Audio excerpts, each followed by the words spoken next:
The airstrip shimmered with heat as the C-130 groaned to a halt on the cracked tarmac of a dusty forward operating base. The engines roared, sending fine particles of desert sand spiraling into the sky like smoke. Soldiers shuffled down the ramp in single file, their rucksacks bouncing against tired shoulders. Among them was Specialist Sarah Mitchell, boots stiff from the long flight, eyes adjusting to the harsh sunlight. Sarah wasn't a door kicker, and she knew it. She didn't carry the swagger of the infantry, nor the quiet menace of the Navy SEALs she'd occasionally glimpsed in training videos. She was a communications specialist, COMS in Army shorthand. Her war was fought with wires, circuits, and static. Where others carried rifles, she carried a toolkit. Where others sought glory, she sought connection, literally. Radios that hummed meant soldiers could talk, commanders could coordinate, and missions could survive. As she stepped off the ramp, the first thing that hit her was the smell burnt diesel mixed with dust and sweat. The base was alive with movement. Marines patrolling in pairs, Army engineers hauling supplies, and in the distance, a group of men in tan uniforms with beards and dark sunglasses. They walked differently, lighter on their feet, rifles held with a relaxed confidence. Even before anyone whispered SEALs, she knew. They were impossible to mistake. Sarah adjusted her rucksack and followed a sergeant toward a line of tents.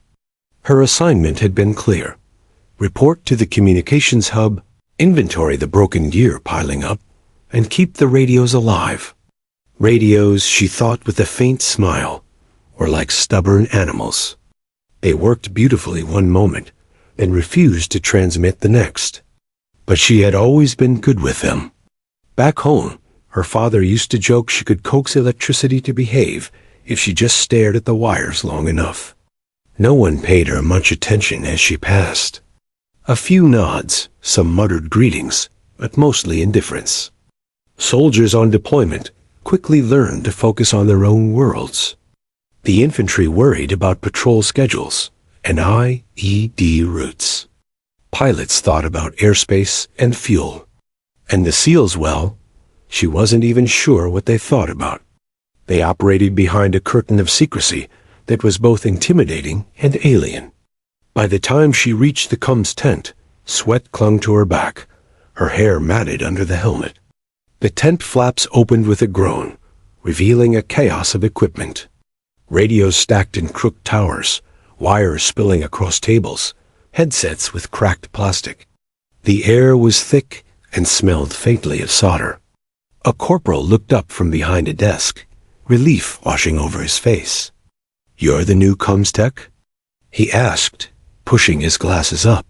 "Specialist Mitchell," she said, dropping her rucksack with a thud. "Thank God. Half of this stuff's been down for weeks. I'll show you where we keep the spare parts." "Don't expect Miracle Supply hasn't been kind." She nodded, already rolling up her sleeves. This was her battlefield, and though it lacked gunfire and explosions, it carried its own stakes. She knew every mission launched from this base would depend on whether she could get these radios humming again. That first night, she barely slept. Instead, she sat cross-legged in the dim light, sorting through a pile of gutted handsets. She soldered a connection here, replaced a circuit board there, her hands steady even as exhaustion tugged at her eyelids. Occasionally, the night was pierced by distant artillery fire or the thrum of helicopters lifting off into the dark. Each time, she looked up briefly, listening to the muffled chatter over the base's loudspeakers, then returned to her work. By morning, she had 3 working radios lined neatly on the table. It wasn't much, but it was a start. When the SEALs passed by her tent later that day, they didn't notice her. She heard their laughter, low and confident, as they checked their weapons and loaded gear into Humvees. One of them, tall and broad-shouldered, paused at the entrance of her tent, glancing in briefly. For a moment, she thought he might say something, but he simply adjusted his sunglasses and walked on. She sighed. To them, she was invisible. But Sarah didn't mind, not really. She wasn't here for recognition. She was here because she believed in what she did. Communication meant survival. She'd read enough after-action reports to know missions collapsed not just from bullets, but from silence. If a squad lost radio contact in hostile territory, it wasn't just inconvenient, it was deadly. Her father's voice echoed in her memory. People forget that wars are fought with words before they're fought with weapons. No one wins if no one's talking. That thought carried her through the long, grinding days. The base soon revealed its rhythms. Mornings were loud vehicles starting, boots stomping, commanders barking orders. Afternoons dragged in the scorching sun, soldiers seeking shade under camouflage netting. Nights were restless, filled with distant gunfire or the faint music of someone strumming a guitar outside a tent. Sarah became part of the background, the quiet figure hunched over radios. She patched up equipment with scavenged parts, repurposed batteries, and the stubborn ingenuity only necessity can breed. She rarely left her tent except for chow or the occasional walk to the airstrip, where she'd watch aircraft take off and imagine the missions unfolding beyond the horizon. And yet, slowly, she began to notice the SEALs watching. Not directly, not with open curiosity, but in passing glances. They saw the way she worked, the way soldiers stopped by her tent to collect functioning radios with gratitude etched on their faces. They noticed when she carried on through the night, light spilling through the cracks of the tent, long after others had gone to sleep. Still, no one said anything. Weeks passed. Sarah fell into her role with quiet determination. She learned the names of the infantrymen who relied on her gear, shared jokes with mechanics, and occasionally swapped stories with pilots over meals. But the SEALs remained distant, orbiting in their own world. They were shadows, sometimes vanishing for days, then returning with dust-covered uniforms and tired eyes. She often wondered what they thought of her. Did they even know her name? Did they realize she was the one keeping their lifeline alive? Or was she just another invisible figure, part of the machine that kept the base running? One evening, as the sun bled into the horizon and painted the sky in fiery streaks, Sarah sat outside her tent, sipping lukewarm coffee. The distant sound of rotors echoed across the desert. A helicopter was coming in. She watched as a SEAL platoon dismounted, moving with that same effortless precision. The lieutenant led them, helmet tucked under his arm, his expression unreadable. He glanced her way briefly, just for a second, before turning back to his men. Sarah smiled faintly and shook her head. Whatever world they lived in, it wasn't hers. She would remain in the shadows, fixing radios, soldering wires, keeping the static at bay. That was her war. That was enough. She didn't know then that everything was about to change. That one mission, one night, one crisis would drag her from invisibility into the spotlight. And that the same lieutenant who barely looked at her would one day give her a salute that silenced an entire base. For now, though, she was just Specialist Mitchell, the girl fixing Cum's gear in a dusty tent. The Cum's tent had quickly become Sarah's world. Its sagging canvas roof trapped the heat during the day and the cold at night, but she hardly noticed anymore. She was always bent over a workbench, her hair pulled back, her hands blackened by grease and solder. Radios surrounded her in various states of ruins and missing knobs, others with cracked screens, a few so mangled she wondered if someone had used them as hammers.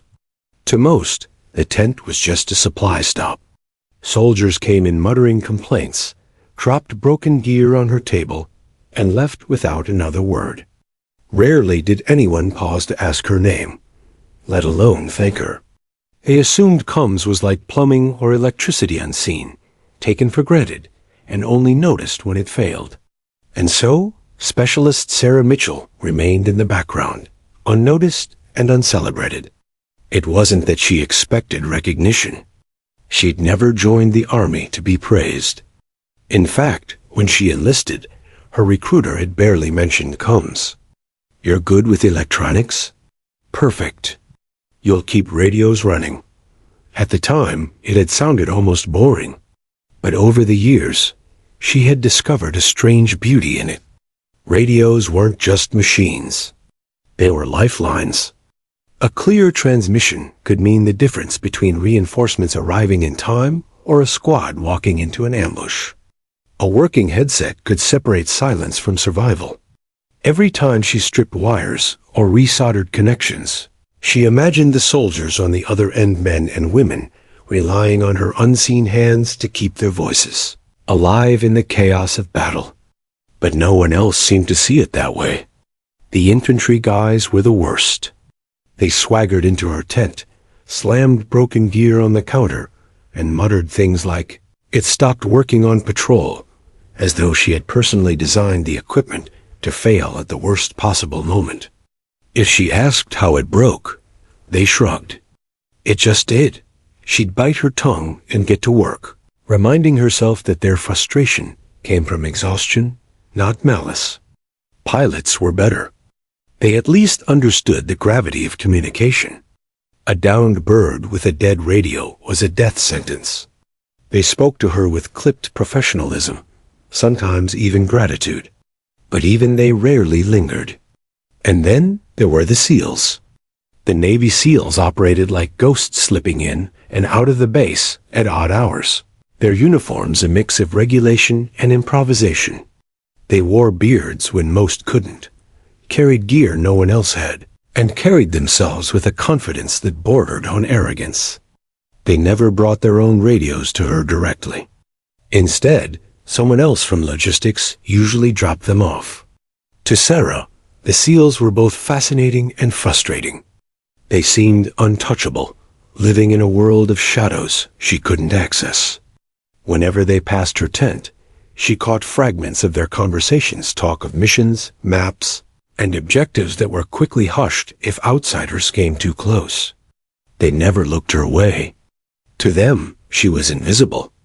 And maybe that was the hardest part, knowing she carried the weight of their missions without ever being acknowledged. Her days stretched endlessly. She woke early, pulled on her sweat-stained uniform, and walked the same path to her tent. She'd spend hours hunched over circuit boards, sometimes so focused she forgot to eat until her stomach growled. At night, she'd fall into her cot with sore shoulders and the faint smell of solder clinging to her hands. One evening, after a particularly long day, she overheard two infantrymen outside her tent. "Mitchell?" "Yeah, she just fixes radios," one said dismissively. "Better her than me," the other replied. "At least she's safe in here while we're out dodging bullets." Sarah froze, the screwdriver in her hand trembling slightly. "Just fixes radios." The words stung more than she expected. They didn't understand. She wasn't safe. Her battlefield might not involve bullets whizzing past her head, but the stakes were no less real. If she failed, if the radios failed, it could mean silence on the battlefield. And silence meant death. That night, she didn't sleep. She lay on her cot, staring at the canvas ceiling, replaying their words over and over. The next morning, she resolved to stop caring what others thought. She would focus on her work, on the soldiers who unknowingly relied on her. When the corporal from logistics entered the tent carrying another broken handset, she met him with a firm nod. "This one's from the SEALs," he said casually, setting it down. "Don't know what they did to it, but it's fried." She picked it up, her fingers brushing across the cracked casing. SEAL gear was always different, rugged, patched, sometimes modified in ways that made it barely recognizable. She smiled faintly. Whoever had carried this into the field had trusted it with his life. And now it was in her hands. Hours passed as she coaxed it back to life. She stripped wires, replaced resistors, tested frequencies. Finally, a clear tone rang through the headset. She leaned back in her chair, wiping her forehead. Another victory, quiet and unseen. But sometimes the weight grew heavy.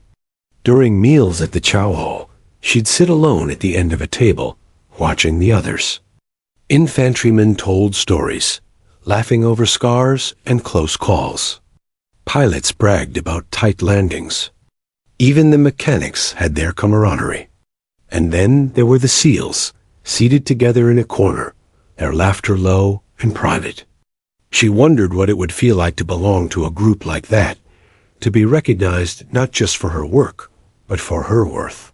Instead, she was the girl with the radios, the one people remembered only when something broke.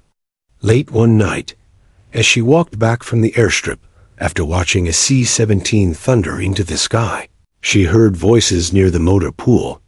Two SEALs stood in the shadows, talking quietly. She slowed her steps, not to eavesdrop, but because their words floated on the wind. Would have been a disaster if the comms had gone down, one said. Yeah, good thing someone fixed it? Sarah stopped, her breath catching. She wanted to step forward, to say, that was me. But she didn't. She knew they weren't talking to her, not really. They didn't even know her name. Still, as she walked back to her tent, a strange warmth spread in her chest. Maybe they didn't notice her. Maybe they didn't salute her or invite her to their table. But deep down, they knew someone out there kept their voices alive. And that was enough. Sarah didn't know it then, but the seeds of change were already planted. Every invisible hour she poured into her work, every quiet repair that no one thanked her for, was building toward a moment when the entire base would stop and see her. For now, though, she was overlooked, underestimated, and invisible. But not for long. The night began like so many others, quiet, almost deceptively so. The desert air was cool, the sky ink black and peppered with stars. Sarah sat hunched over her workbench, the yellow glow of a desk lamp spilling across a scatter of wires and circuit boards. A mug of coffee had long gone cold beside her, untouched as she focused on repairing a stubborn unit. Outside, the base hummed with subdued energy. Vehicles rumbled in the motor pool, muffled orders drifted from the command post, and somewhere in the distance, the low thud of rotors whispered against the sky. Another mission was brewing. Sarah had learned to sense it, even without being told. The tempo changed on nights like this. People moved faster, conversations grew sharper, and a quiet tension settled over the base like a thin sheet of glass. She didn't know the details. She never did. But when Navy SEALs began moving with urgency across the compound, their shadows cutting against floodlights, she knew something big was coming. A corporal from logistics rushed into her tent, sweat glistening on his forehead. He carried an armful of radios, their antennas bent, casings cracked. These have to be operational in 10 minutes, he blurted, his voice tight. Sarah's eyes widened. 10 minutes? That's Lieutenant's orders, the corporal snapped. Mission can't launch without comms. Fix them. He dropped the gear onto her bench with a loud thud and darted back out before she could protest. Sarah stared at the pile. 5 radios, all in various states of ruin. Her stomach tightened. 10 minutes wasn't enough time, not for this. She grabbed the first unit, yanked open the casing, and winced at the tangled mess of burnt wiring. It wasn't just broken, it was fried. Her hands moved on instinct, snatching tools, stripping wires, reconnecting circuits. Sparks flared as she soldered connections, the acrid scent of melted metal filling the tent. Her heartbeat thundered in her ears. Focus, she told herself. One at a time. Don't think about the clock. Outside, the SEALs gathered near their vehicles, checking weapons and gear. Their voices carried into the night low, tense, purposeful.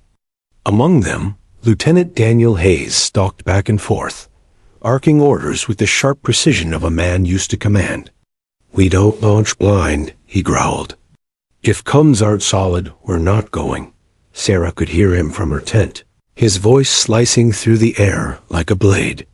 She swallowed hard, sweat dripping down her neck. She wasn't supposed to hear their world, wasn't supposed to be part of it. Yet tonight, whether she liked it or not, their mission sat squarely in her hands. The first radio sputtered to life, a soft burst of static filling the tent. Relief flickered across her face, but there was no time to savor it. She shoved it aside, grabbed the second, and tore into it with frantic precision. This one was worse. Corroded connectors, damaged frequency board. She cursed under her breath, improvising with spare parts scavenged from a box in the corner.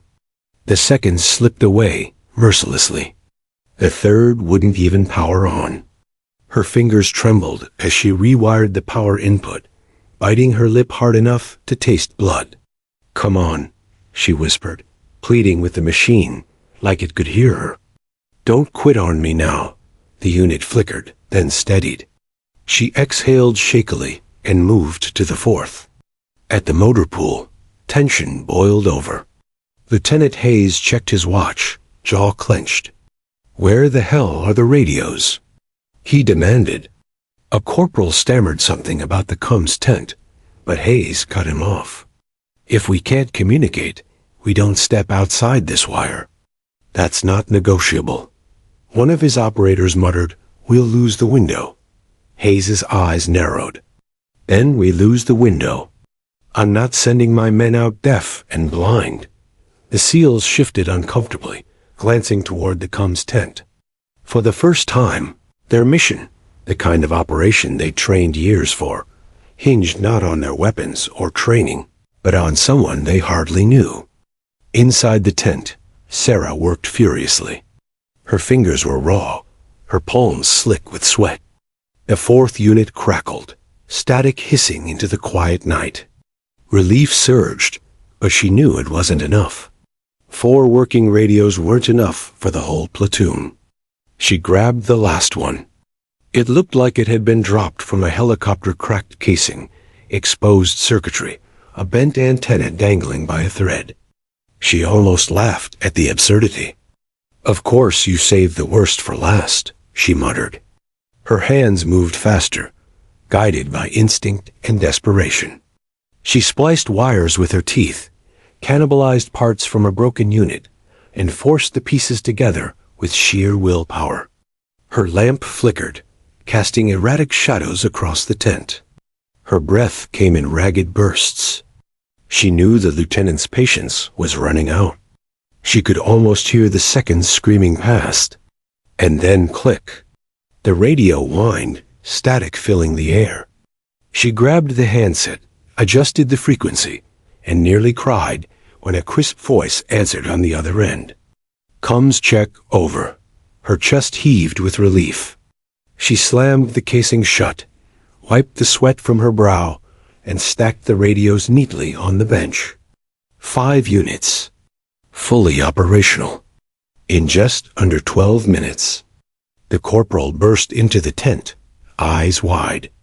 "Are they?" Sarah shoved the stack toward him, her hands trembling. "They're good. Go." He snatched them up without another word and bolted back to the motor pool. Sarah sank into her chair, exhausted. Her hands ached, her arms heavy. For a moment, she just sat there, staring at the empty bench, the silence pressing against her ears.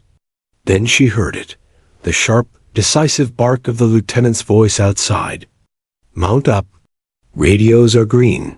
We're rolling." Engines roared to life. Boots pounded against gravel. The convoy surged forward into the night. Sarah sat frozen, her body buzzing with adrenaline. She'd done it. She'd saved their mission. But outside, no one cheered. No one stopped to thank her. She was invisible again, swallowed by the shadows of their departure. Still, deep in her chest, she knew. Tonight, her hands had carried them into battle. Tonight, she had kept silence from swallowing them whole. And soon, sooner than she could imagine, the world would finally notice. The tent smelled of solder, sweat, and dust. The air inside was stifling, thick with tension that wasn't entirely her own. Sarah Mitchell knelt on the ground, knees pressed into the hard-packed dirt, her workbench a battlefield of broken radios. The 5 units she had fought to revive earlier had already gone out into the night with the SEALs, but now more gear had been dropped at her feet. This wasn't routine repair work. This was triage, life-or-death surgery, and she was the surgeon. Her hands were blackened, fingertips raw from hours of rewiring, but there was no time to care. The door flap whipped open again, and in stepped someone she hadn't expected, the SEAL lieutenant himself. Lieutenant Hayes. He filled the doorway, broad-shouldered and commanding, a kind of presence that turned heads without effort. His helmet dangled from one hand, his rifle slung across his chest. His face was set in a look that was equal parts frustration and calculation. Behind him, 2 of his operators hovered, tense and silent. "Specialist Mitchell?" he said, his voice sharp but not unkind. She blinked, caught off guard that he knew her name. "Yes, sir." He dropped a battered radio onto her workbench. "This has to work. We launch in minutes. If comms fail again, we're blind out there. I'm not risking my men on static." The words cut through her like shrapnel. She had always known her work mattered, but hearing it from him, hearing the weight of it tied directly to survival, made her chest tighten. "Yes, sir," she said quietly. "I'll fix it." The lieutenant didn't leave. He stayed in the tent, arms crossed, eyes locked on her every move. The operators stood near the flap, their silence as heavy as their rifles. Sarah felt their gaze like a spotlight. For the first time, her invisibility had shattered. All the pressure she'd quietly carried for months now materialized into human eyes watching, waiting. Her hands trembled as she cracked the casing open, exposing the radio's fried guts. Circuits burned, wires frayed, a capacitor half melted. It looked hopeless. But hopeless wasn't an option. She steadied her breath, forcing her fingers to obey. She pulled out her soldering iron, the tip glowing faintly orange, and went to work. Sparks hissed, the smell acrid and metallic. Her tools clicked in rhythm, a frantic percussion under the silence. Hayes shifted slightly, the only sound in the room the faint creak of his boots. "How long?" he asked. "Minutes," she murmured without looking up. "Maybe less." He nodded once. No pressure, no encouragement, just acknowledgement. Somehow, that was enough. The first repair went smoothly, replace a scorched wire, reset a cracked frequency dial. The second, less so. The power board was beyond salvage. She cursed under her breath, scanning her bench for a solution. Nothing. Her eyes darted to the pile of scrap in the corner-gutted units she'd cannibalized before. Without hesitation, she crawled across the dirt, grabbed a donor board, and ripped it free with a grunt. She jammed it into the busted radio, improvising connections where the screws didn't fit. Her fingers bled from a jagged edge, a red smear staining the casing, but she didn't stop. She could feel Hayes watching, his silence now heavier, almost protective. "Improvise?" he asked finally, curiosity creeping into his tone. "Always," she replied, voice tight. "There's no manual for when everything's broken." A flicker of something passed over his face, respect maybe. Minutes stretched like hours. Sweat dripped down her temples, stinging her eyes. She blinked it away, refusing to falter. She adjusted the frequency, fine-tuning with a delicate touch. Her whole body leaned in, as though sheer willpower could coax the machine back to life. And then, static. A burst of white noise hissed through the speaker. Sarah froze, her heart leaping into her throat. She twisted the dial, adjusted the wires, and suddenly clarity. A crisp voice broke through. "Comms check. Over. The tent went still. Hayes leaned forward, his jaw tight. Sarah pressed the transmit button. "Receiving you loud and clear," she said, her voice steady despite the tremor in her hands. Static filled the gap, then, "Copy that." Loud and clear. The radio was alive. For a moment, no one spoke. Sarah sagged slightly, exhaustion rolling through her muscles. Her hands trembled with relief as she set the unit aside. One down, more to go. She wiped the blood from her palm with a rag and reached for the next. This one was even worse water damage, corrosion eating into the circuits. But now she felt something different in the air. The doubt that had hung like a storm cloud seemed to ease, replaced by cautious belief. Hayes shifted closer, crouching slightly to watch her work. His voice dropped lower, almost conversational. "You've done this a lot," he said. She smirked faintly, not looking up. "Every day. Just not usually with an audience." That earned the faintest twitch of a smile from him, though his eyes remained serious. Hours blurred together as she fought through each broken radio. Some required complete gutting, others delicate precision. She scavenged relentlessly, cannibalizing parts, jury-rigging solutions no manual would ever approve. Her hands were a blur, her focus absolute. The seals, silent at first, began to murmur among themselves. Low, incredulous comments. "She's fast. Never seen anyone work like that. She's keeping us alive right now." Sarah heard every word, though she pretended not to. Each one fueled her, sharpened her resolve. By the time she finished the last unit, her body was wrecked, arms aching, eyes burning, fingers swollen. She leaned back on her heels, staring at the neat row of radios on the bench. All operational, all alive. She hadn't just fixed them. She had resurrected them. Hayes stepped forward, picking up one of the units. He tested it himself, cycling through channels, listening as clear voices filled the room. He looked at her, his expression unreadable. Then he nodded once, firm and deliberate. "Outstanding work, specialist." The word struck her harder than she expected.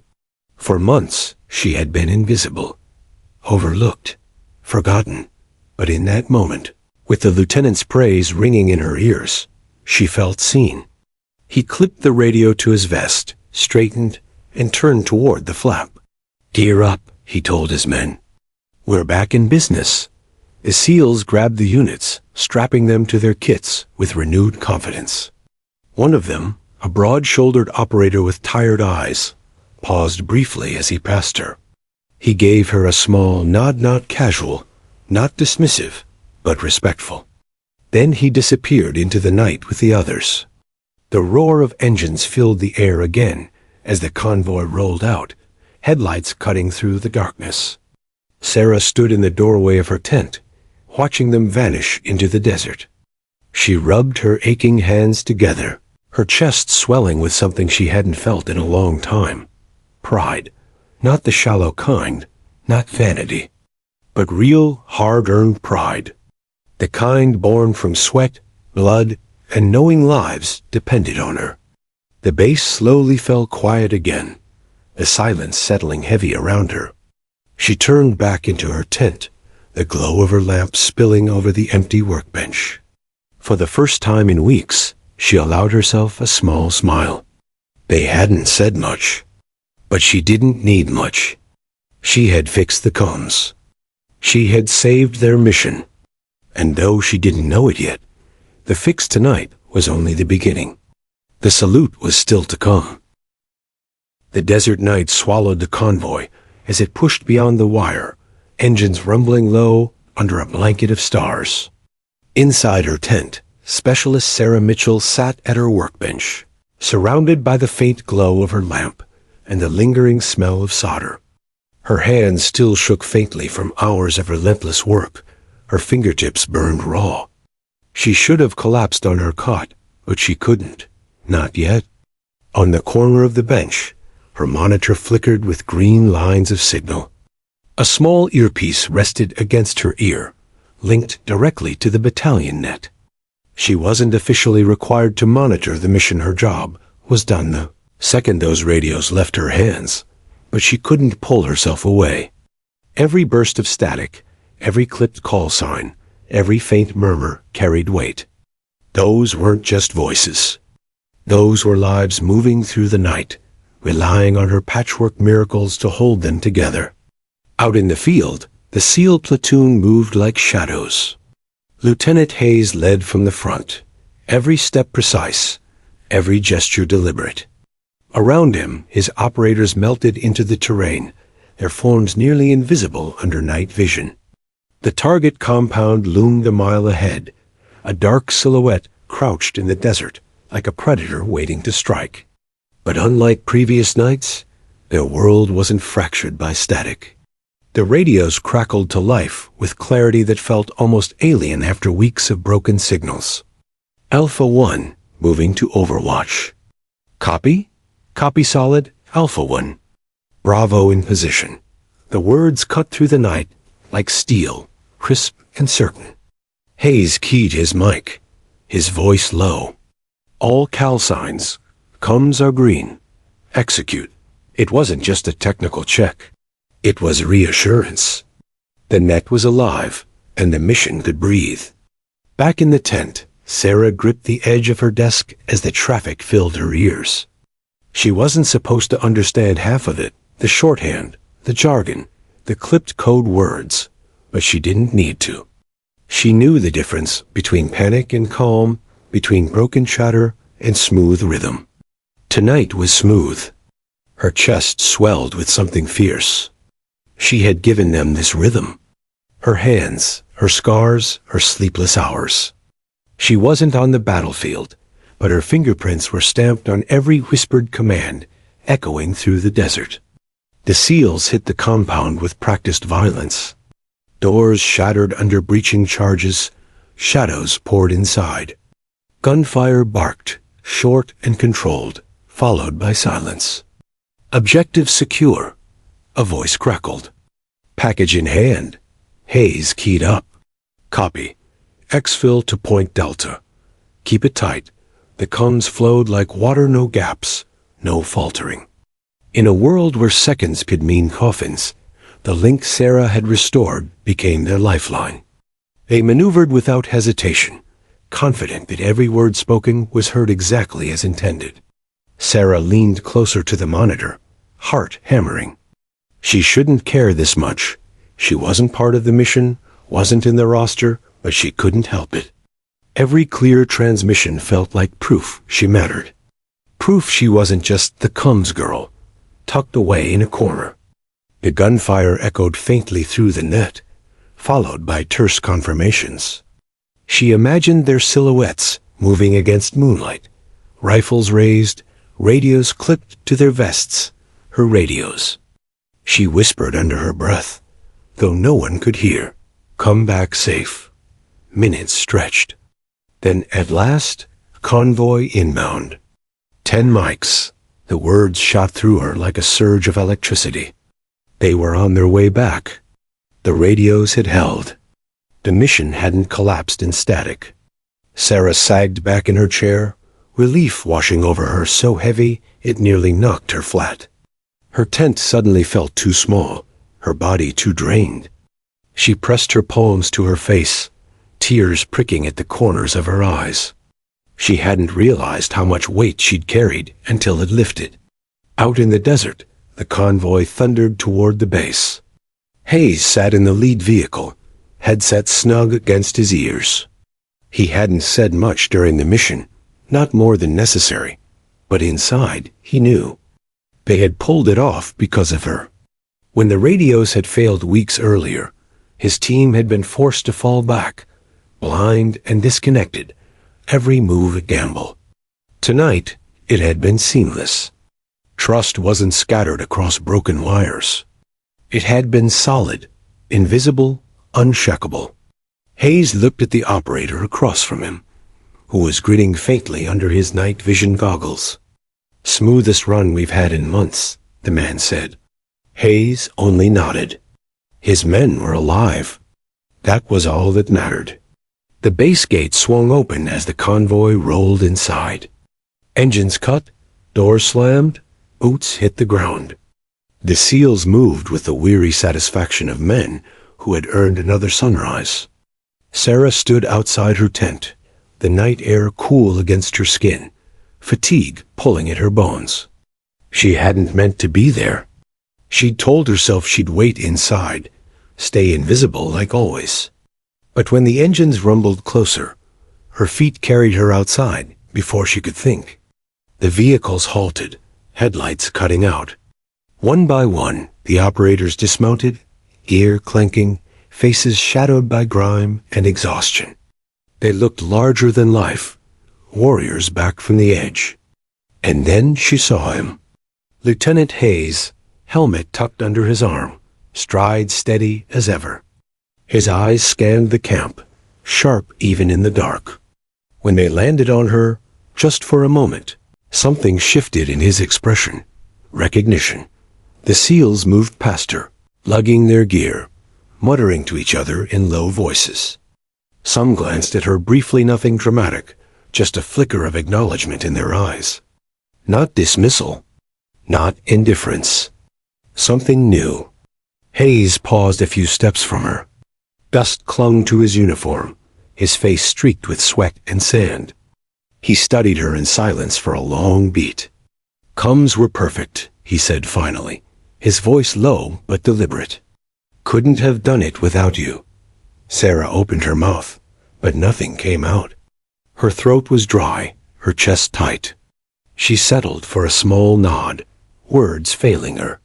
Hayes gave her a look that lingered longer than protocol demanded, then turned back to his men. "Get cleaned up. Debrief in 1 hour." They dispersed, shadows melting into the camp. Sarah stood alone in the dust, heart racing. It had been only a sentence, but it was more recognition than she'd ever received in months of silence. Back in her tent, she finally collapsed onto her cot, exhaustion swallowing her whole. But she didn't sleep right away. She lay there in the dark, listening to the faint hum of the bass, the echoes of clear transmissions still ringing in her ears. The mission had succeeded, not just because of the SEAL's skill, but because of her unseen hands. She hadn't fired a rifle or kicked down a door, but she had held them together when it mattered most. And though no one else might ever know, Sarah did. For the first time, she believed it fully. She wasn't invisible. The salute had not yet come, but the ground was shifting beneath her feet. The dawn broke in streaks of pale gold across the desert horizon, painting the base in a light that felt both harsh and cleansing. Sarah Mitchell hadn't slept. The adrenaline from the night before still hummed in her veins like an electric current. She had turned wrenches until her fingers went numb, stitched radios together until her hands bled, and then sat glued to her monitor while voices carried across a mission that should have failed, but didn't. By all rights, she should have collapsed into oblivion the moment she lay down. Instead, every time she closed her eyes, she saw the convoy returning, the SEALs dismounting, Lieutenant Hayes locking eyes with her, his voice steady. Coms were perfect. She hadn't realized how much she had needed to hear those words until he said them. But what came next was something she never could have predicted. The base stirred with its usual rhythm. Helicopters thumped overhead, convoys rumbled in and out, and the mess hall clattered with trays and tired laughter. Sarah kept her head down as she moved through the crowd, coffee in hand, uniform smudged with stains she hadn't had time to wash out. To most, she was still invisible. Soldiers brushed past her without pause. Officers walked by without acknowledgement. But here and there, she caught at tiny glances from the SEAL operators. A nod, a flicker of recognition, subtle but unmistakable. They didn't say anything, but she could feel it. Something had shifted. Still, she told herself it was temporary. She was a comms specialist, not a hero. The operators would move on to their next mission, and she would fade back into the shadows of wires and circuits. That was her place. At least, that's what she thought. It happened later that morning, when the platoon gathered in the open yard for a brief equipment check and debrief. The yard was nothing special, just a stretch of hard-packed dirt surrounded by shipping, containers and vehicles, but it served as the platoon's hub. Sarah had only gone there to drop off a newly serviced antenna unit. It was supposed to be a quick in and out, slide the gear onto the rack, sign off the paperwork, disappear. She kept her eyes down as she crossed the yard, the buzz of operators' conversations brushing against her ears. And then, without warning, the yard went still. A kind of stillness that prickles against the skin. Sarah slowed, confused. The operators had turned, their voices silenced, their eyes fixed not on her, but on the man stepping out of the command tent. Lieutenant Hayes. He walked with the same steady confidence as always, helmet under his arm, his uniform still bearing the dust of last night's mission. His presence commanded attention by nature, but today there was something sharper in the air, something that made the operators straighten subtly as he passed. Sarah's instinct was to keep moving, keep her head down. She wasn't part of this. She wasn't supposed to be seen. But Hayes's eyes found her. For a moment, he didn't move. He just looked at her across the yard, his gaze steady, unreadable. Sarah froze, antenna unit still in her hands, pulse hammering in her ears. She wanted to vanish, to melt back into the safety of her workshop, but her feet refused to obey. Hayes closed the distance between them with long, deliberate strides. The operators shifted, watching closely. Conversations stopped entirely. Even a few nearby soldiers turned their heads, sensing something unusual in the air. When he reached her, Hayes stopped at arm's length. The yard was silent now, the kind of silence that carries weight, that demands to be remembered. He set his helmet down at his side, straightened, and then to everyone's shock, he raised his hand in a crisp, deliberate salute. For a second, Sarah thought she had imagined it. Her brain couldn't process what she was seeing, this Navy SEAL lieutenant, a man cut from steel and respect, saluting her.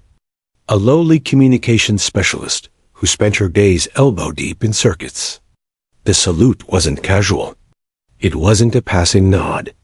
It was formal, sharp, held with a weight that pressed against every eye in the yard.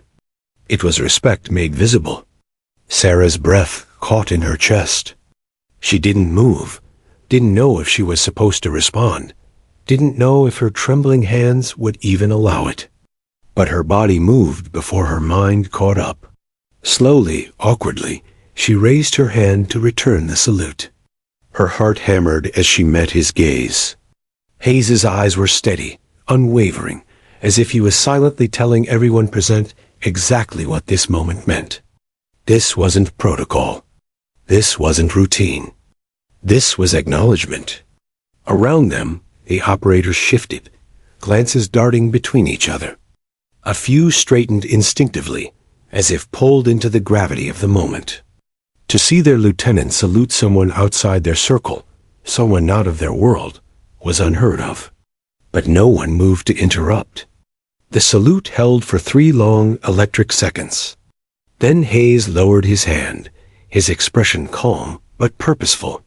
"Specialist Mitchell," he said, his voice carrying clearly across the yard. "Last night, you kept this platoon alive. You gave us what we needed when it mattered most. For that, you have my respect." The words rang out like a bell, striking the silence. Sarah felt her face flush, her body rooted to the spot. She couldn't speak, couldn't breathe. All she could do was nod faintly, her throat too tight for words. The operators didn't cheer. That wasn't their way. But the change was palpable. When Hayes turned back toward his men, their eyes lingered on Sarah with something different. Now not pity, not dismissal, but recognition. A quiet respect, born not of rank, but of proof. Sarah lowered her hand slowly, still trembling. She could feel the stairs, could feel the shift. For the first time, she wasn't invisible. And though she wanted to run, to escape the heat building in her chest, she stayed. Later, as she returned to her tent, her mind spun in circles. The salute replayed over and over, sharp and surreal. Hayes hadn't needed to do that. He could have thanked her in private. He could have ignored her entirely, as so many others had. But instead, he had made a statement, not just to her, but to everyone, that the unseen mattered, that the quiet roles were no less vital. Sarah sat at her workbench, staring at her scarred hands. For months, she had questioned her worth, wondered if her work made any difference. Now she knew. One salute had said it all. What Sarah didn't yet realize was how far that gesture would ripple. Word spread quickly on a base where gossip traveled faster than radio waves. By nightfall, soldiers she barely knew were greeting her with small nods. Mechanics in the motor pool waved when she passed. Even officers glanced her way with subtle acknowledgement. She hadn't asked for it. She hadn't wanted the spotlight. But the salute had marked her. She was no longer invisible. And though she would return to her radios, her wires, her quiet tent, something inside her had shifted permanently. Respect had found her. And it had come in the most unexpected gesture of all. The salute haunted Sarah Mitchell like an echo that refused to fade. That morning in the yard had ended as abruptly as it began. Lieutenant Hayes turning back to his men, the SEALs moving on with their usual efficiency, the yard filling again with the clatter of boots and gear. To an outsider, it might have looked like a brief formality, a military courtesy exchanged and forgotten. But to Sarah, it had cracked her entire world open. She sat in her tent hours later, the hum of her desk lamp, the only sound in the cramped space. Her hands rested on the workbench, scarred and still, as though she didn't trust them to move. The soldering iron lay cold beside her, wires sprawled across the surface in a chaotic nest. For once, she couldn't bring herself to touch them. Her mind replayed the moment with merciless clarity. Hayes's eyes locking on hers, his hand rising in a salute, sharper than any she had seen, outside of a parade ground. His voice steady as he declared, "For that, you have my respect." She had saluted back, clumsy and stunned, but the weight of it still pressed against her chest. Respect. It was a word she had almost given up on. For months, she had lived in the shadows of this base, a nameless comes-girl tucked into a corner, overlooked by soldiers chasing glory and officers chasing credit. She had learned to fade into the background, to measure her worth in wires, soldered and circuits repaired. But today, the yard had fallen silent for her. A platoon of SEALs, men whose very existence demanded excellence, had watched their lieutenant salute her. And they had not questioned it. Sarah swallowed hard, staring at her reflection in the dull metal surface of the bench lamp. She didn't look different. Same messy bun, same smudged uniform, same tired eyes. And yet, everything felt altered. For the first time, she believed what she had always known deep down, but never dared to say. Her work mattered. Not just in theory. Not just in the fine print of manuals and mission briefs. It mattered because people were alive right now who might not have been without her hands on those radios. The change wasn't confined to her tent. By afternoon, she felt it everywhere she went.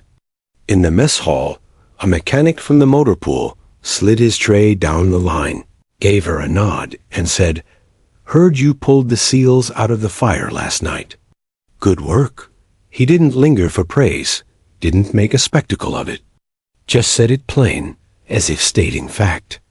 In the motor pool yard, a pair of infantrymen she'd never spoken to gave her a wave as she passed, one of them tossing a casual, "Respect comes," even the quartermaster, who usually tossed equipment at her with all the grace of a grumpy bear, paused to ask, "You good on supplies?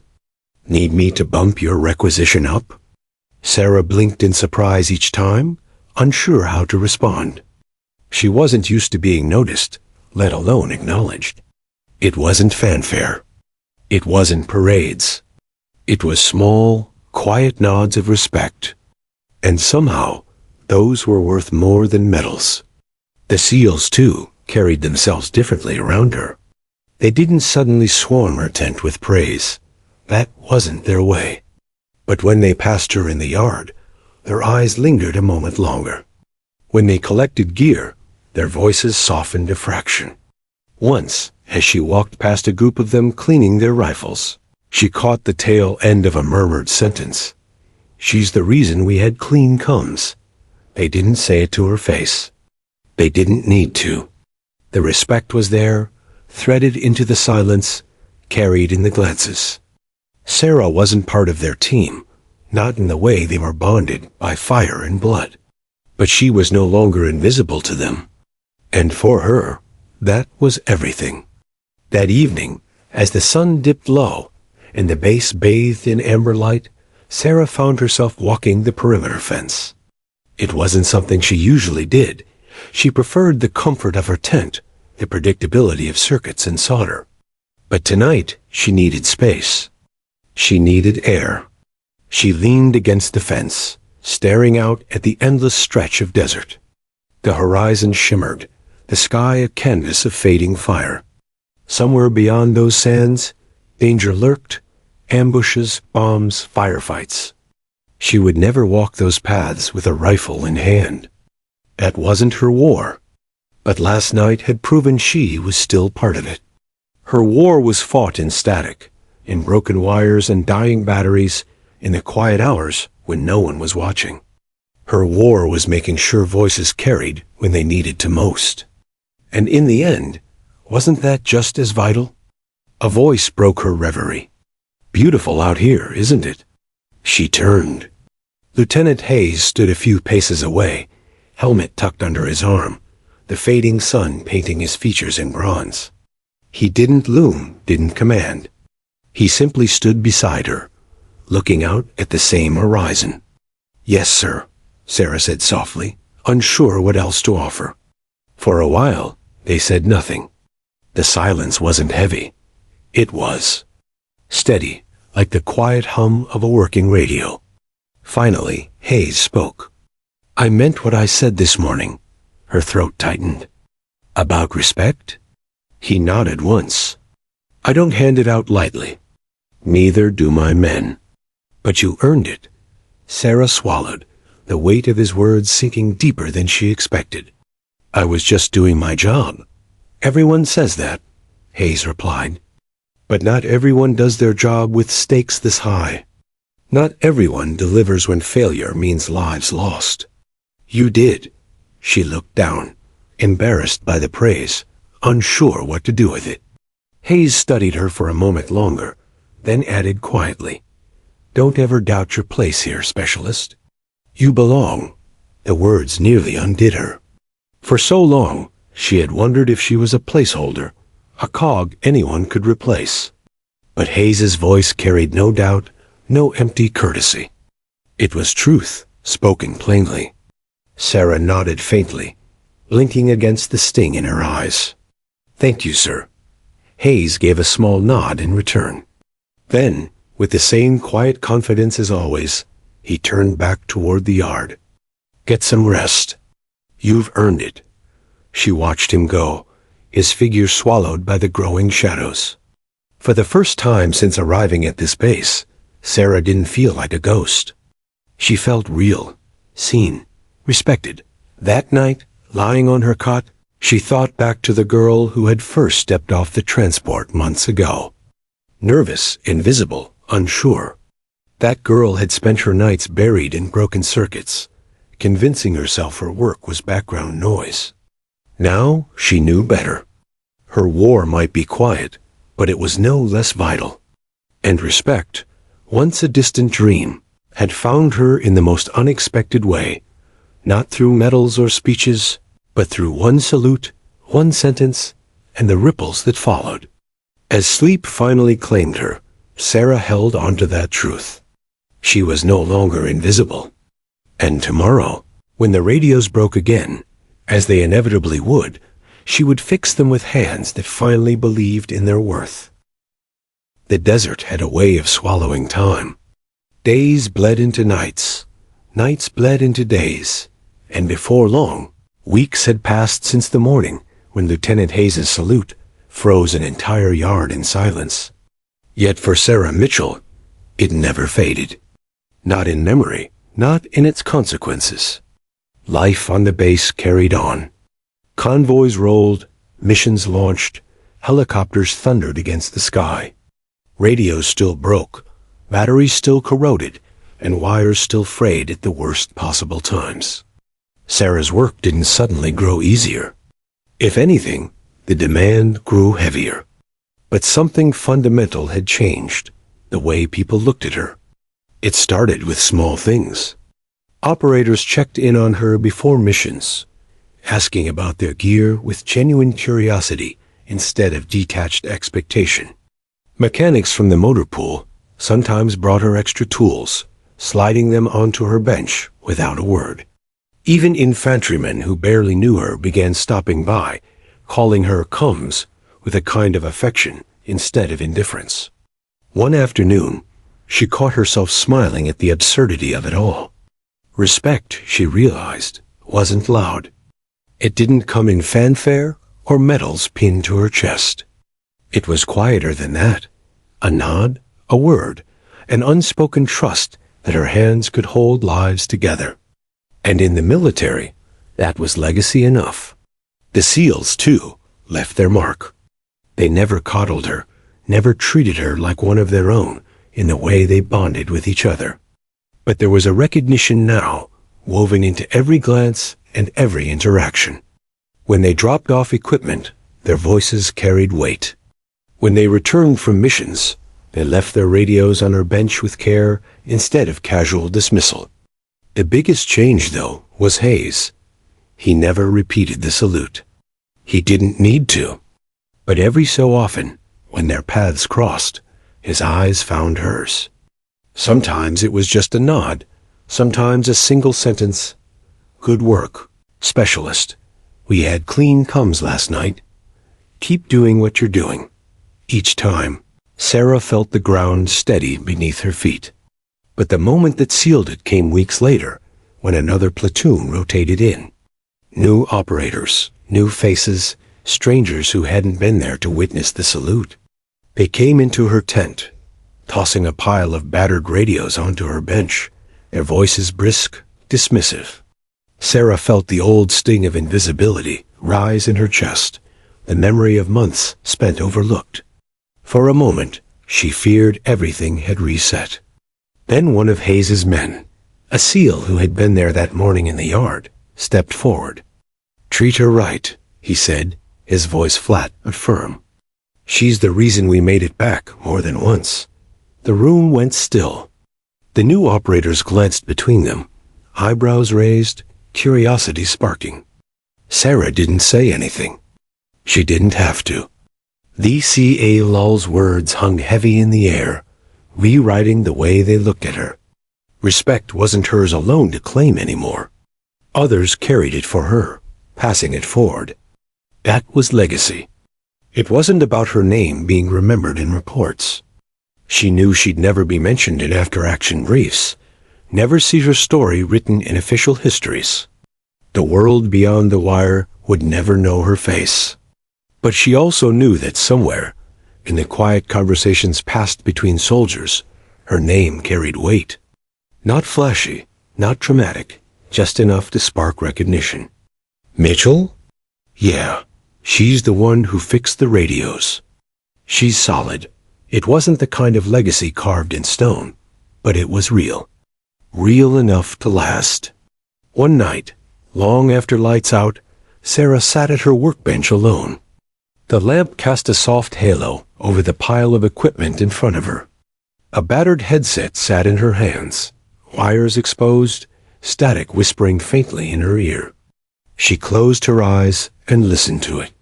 Static had always been her enemy, the sound of failure, of broken links, of silence that could cost lives. But tonight, she heard it differently. It was a reminder. The static meant there was something to fight against, something to fix. And fixing was what she did. She smiled faintly, adjusting the wires until the static cleared, and a faint test tone hummed through. Clear, alive, like her. When she finally lay down, she thought of Hayes's salute again. Not the gesture itself, but the silence that followed. That silence had been the loudest sound of her life. It had told her that she mattered, that her place here was not a shadow, but a foundation. And she realized something else. The salute wasn't just for her. It was for every quiet soldier who worked in the background, every mechanic who kept engines alive, every cook who fueled the mission, every medic who patched wounds without fanfare. It was a reminder that wars weren't won by glory alone. They were won by the invisible hands holding everything together. Hayes had chosen her as the symbol, but she carried all of them in that salute. The next morning, Sarah woke early, the desert still cloaked in twilight. She stepped outside her tent, the air cool against her skin, and looked toward the horizon. The world was quiet, but for once, she didn't feel small within it. She felt steady, grounded. She wasn't chasing glory. She wasn't waiting for recognition. She had already received it, and she carried it with her now, woven into every radio she touched, every wire she soldered, every signal she restored. That was her war. That was her legacy. And it was enough. Months later, when the platoon rotated out, Hayes stopped by her tent one last time. He didn't salute this time, didn't make a scene. He simply stepped inside, set a functioning radio on her bench, and said, "Keep fixing the impossible, Mitchell." Then he was gone, his shadow swallowed by the dust of departure. Sarah sat there in the quiet, her hands resting on the machine. She didn't need another salute. She didn't need more words. She had already received all she needed. The legacy wasn't in the gestures themselves. It was in the lives that kept moving forward because of her work. And so she returned to her bench, to the wires and circuits and static, with a steady heart. Invisible no longer. A salute in the dust had made sure of that. And though the world beyond might never hear her story, everyone on that base knew the truth. Sometimes, the greatest heroes weren't the ones holding the rifles. Sometimes, they were the ones holding the comms gear.